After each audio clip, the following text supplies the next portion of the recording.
Niñez. En esta ocasión hablaremos de un tema muy importante, hablaremos de la economía del cuidado y su incidencia en la formación de la niñez salvadoreña. Para ello nos acompaña Carmen Urquía.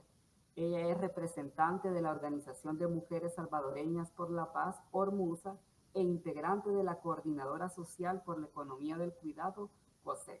Un gusto, Carmen Urquía, muchas gracias por su tiempo. Gracias a ustedes por la invitación para poder hablar de este tema tan importante en esta cápsula y también reciban un cordial saludo desde Ormusa y desde la COSEC. ¿Qué es la economía del cuidado? Bien, la economía del cuidado es un término desarrollado por la economía feminista y este término hace referencia al conjunto de actividades que se realizan en una sociedad para poder mantener condiciones materiales, pero también condiciones no materiales que hacen posible la reproducción cotidiana de la vida de una persona. Pero no solamente la reproducción, sino que también la sostenibilidad de la vida. Estas actividades pueden satisfacer necesidades materiales como por ejemplo alimentación, el cuidado corporal, pero también otro tipo de necesidades como las no materiales, ¿verdad? Es decir, el afecto o inclusive el apoyo emocional. La economía del cuidado también incluye de manera indirecta las llamadas tareas domésticas, ¿verdad? Que están relacionadas con el aseo de la vivienda, el cuidado de ropa, preparación de alimentos, etcétera, ¿verdad? En tanto que estas son condiciones que permiten el cuidado de las personas, pero también del entorno. ¿Qué incidencia tiene la economía del cuidado en la formación de la niñez salvadoreña? Los cuidados son vitales para la vida. Todas las personas necesitamos en algún momento ser cuidadas y precisamente la niñez es una de las poblaciones que más requiere cuidados, por tanto tiene total incidencia y es de vital importancia poder hablar desde esta perspectiva.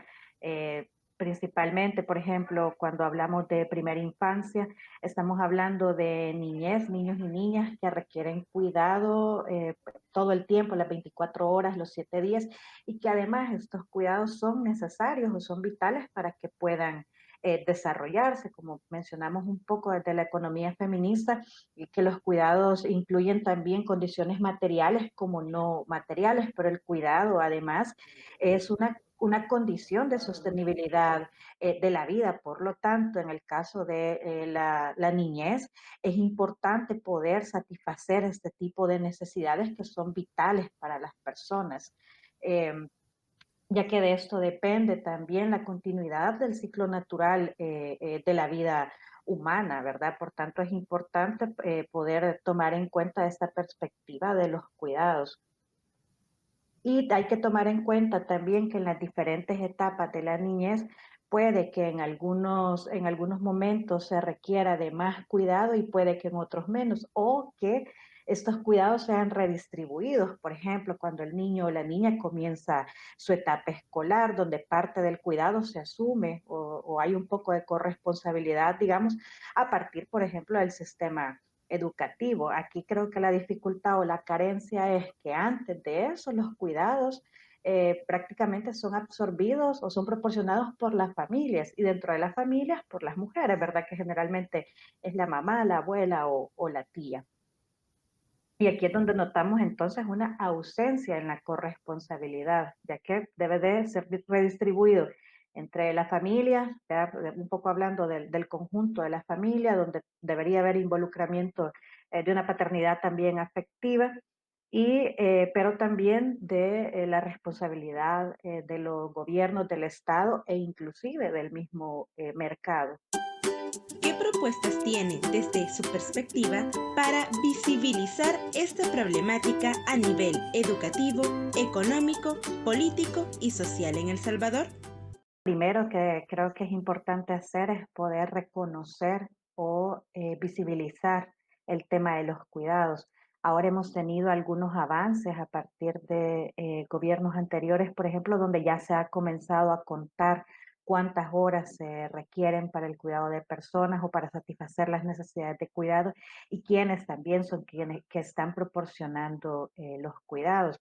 Entonces, creo que es importante contar con información estadística, pero que también esta información estadística ya nos está dando algunas luces o pautas sobre cuáles deberían de ser las políticas para implementar de inmediato. Por ejemplo, los datos nos dicen que para primaria infancia la cobertura de cuidados, ya sea en centros de cuidado públicos o privados, es únicamente del 2%. Quiere decir que el 98% de niñez entre los 0 y los 3 años están siendo cuidados en sus hogares y en sus hogares, como digo, generalmente es por la madre. Entonces es necesario invertir en políticas de cuidado de niñez. Hemos escuchado cómo, por ejemplo, el año pasado y también en gobiernos anteriores se han lanzado y relanzado políticas integrales de atención de la niñez o de la primera infancia, cosa que nos parece muy buena y positiva, pero muchas veces también las políticas quedan únicamente como cuestiones declarativas o pareciera que hay buena voluntad, pero también es importante poder contar con presupuestos para realmente poder echar a andar estas políticas y estos planes y que esto llegue realmente a la niñez que lo está necesitando, o a los niños y niñas que la requieren.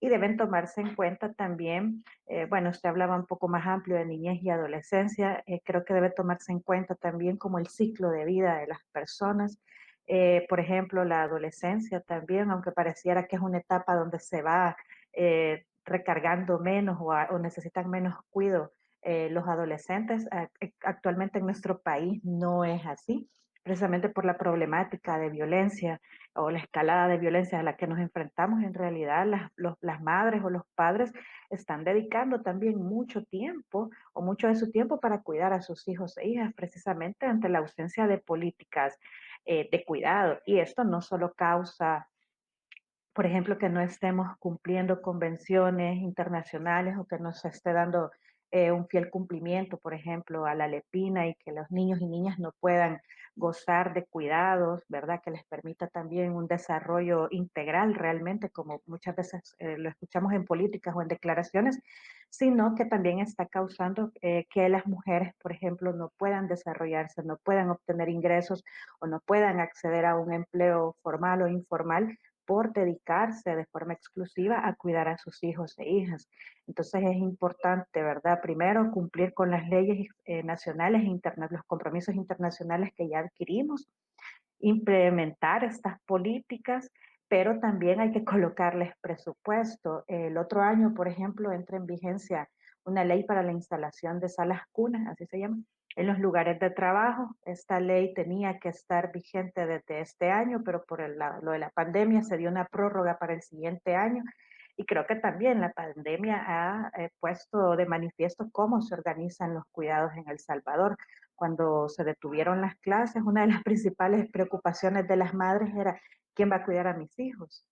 Y ahora también con la reactivación de la economía se dio mucho énfasis, digamos, a que era necesario reactivar la economía y que la crisis, pero la crisis de los cuidados a la fecha continúa sin atenderse.